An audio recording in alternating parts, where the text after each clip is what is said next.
اکثر یہ آیت ہے احل اللہ البیع وحرم الربا، اللہ نے بیع کو حلال بنا دیا ہے اور سود کو حرام.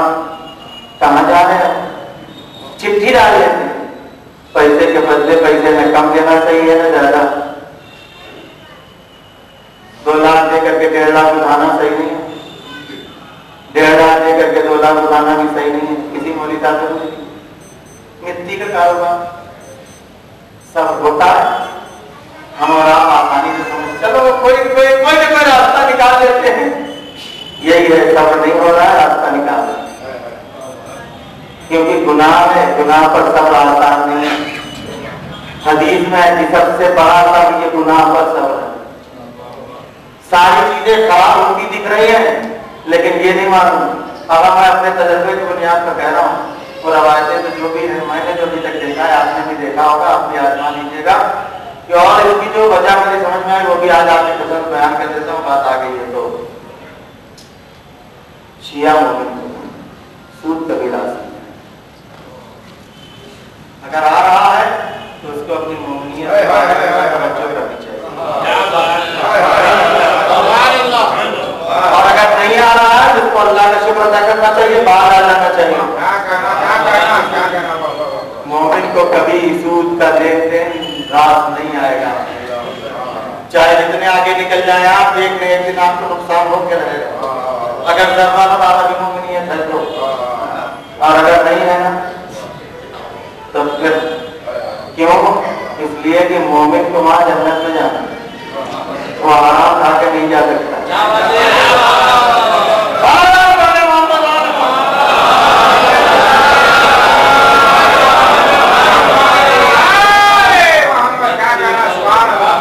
لہٰذا اس کو کبھی آتے ہیں بہت سے مومنین کرنا شروع کرتے ہیں لیکن ایسا کر جائے بہت سے لوگ خوب رہا تھا. کتنے لوگ آتے ہیں اور مندی اربپتی ہو گئے سود کے کاروبار میں. آپ اپنا ذرا بتا دیجیے جماعت گھاٹے دیکھیے گا. یہاں سے پورے ہندوستان پر جہاں جہاں میری نظر آئے، جہاں جہاں میں نے سنا ہے کہ ان کا کاروبار سود کا تھا کیا ہے والوں کے انتظار میں ان کا برباد ہو رہے ہیں. تھا والوں کو برباد ہوتے دیکھ چکا ہوں اور آپ نے بھی دیکھا ہوگا. اور اگر نہیں ہوئے برباد تو پھر کیونکہ سود کھا کے جنت میں تو نہیں. لہذا اس لاکت کی طرف، اور یہاں صبر بہت مشکل کام ہے. گناہ پر صبر کرنا، سڑک پر جا رہے ہیں کتنے گناہ، بری چیز دیکھنے کا دل چاہ رہا ہے، دل چاہ رہا ہے، حرام ہے، صبر کرو. کھانے کی خوشبو اتنی اچھی آ رہی ہے، کھانے کی خوشبو اتنی اچھی آ رہی ہے لیکن حرام نہیں ہے، صبر کرو. آسان ہے، پیٹ کو روک لینا، پیٹ کو روک لینا. رمضان میں لوگ روک ہی نہیں پاتے.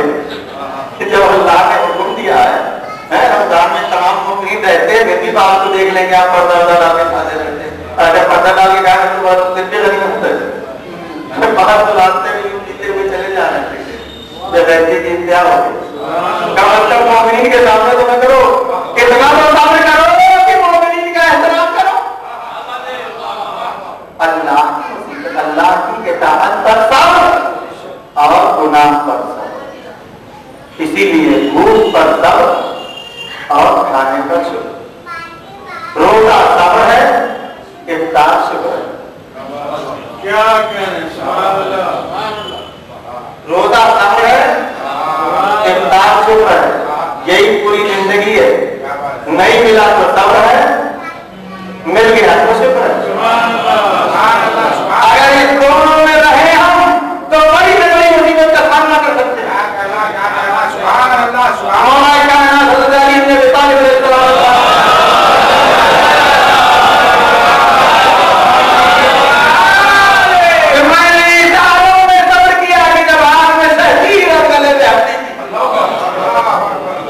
حالات تو دیکھیں، امام کا جملہ ہے کیسے حالات رہے ہوں گے جب امام نے تصدیق دی ہے کہ آنکھ میں تحریر اور گلے میں سبق دو. کچھ آیت میں سبق دو.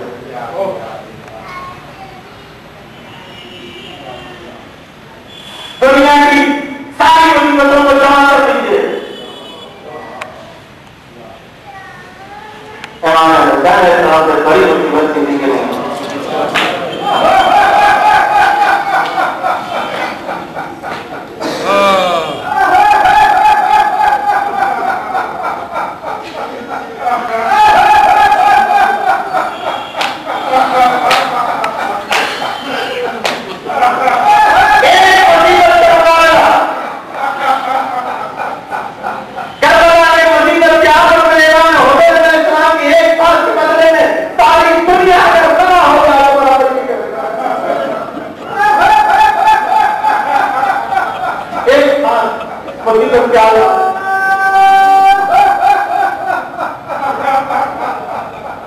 لیکن آپ دیکھیں گے نا جیسے جیسے اثر کا وقت نہیں پاتا جاتا امام کا چہرہ کھلتا رہتا ہے.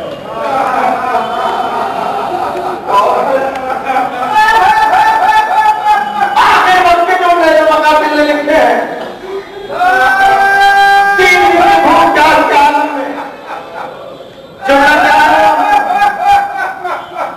گلے پر خنجر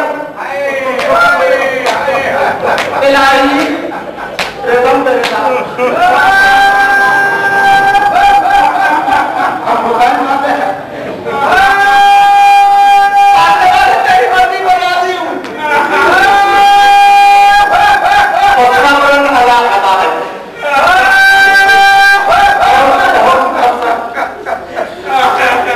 آخر وقت میں امام کے جملے شوق ہے دنیا اگر پیسہ نہیں ہو جائے لیکن حسین مولا صاحب کے دامن کبھی نہیں چھوڑ سکتا. اور آپ دیکھتے ہیں حسین مولا کی سیرت یہی ہے جب بھی کوئی مصیبت ان کے سامنے آتی ہے زندگی کوئی مشکل آتی ہے مولا کی مصیبت